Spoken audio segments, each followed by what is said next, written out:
Nako, ang sarap ng lunch ko.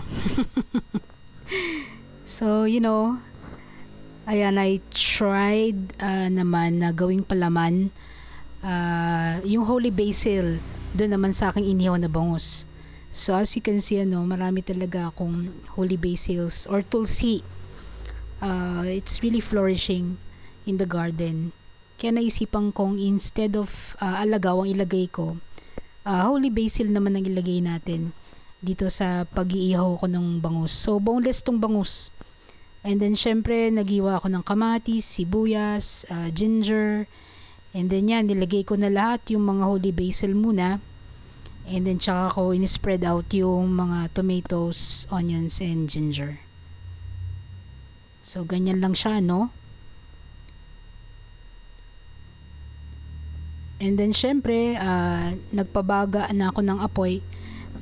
Yung mga uling natin. And then, I started, syempre, grilling the fish.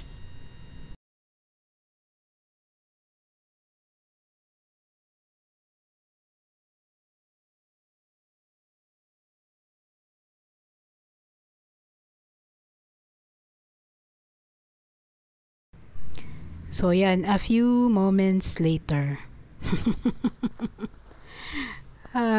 Anyway, you should try, ilagay naman yung holy basils as a substitute para naman dun sa alagaw na leaves.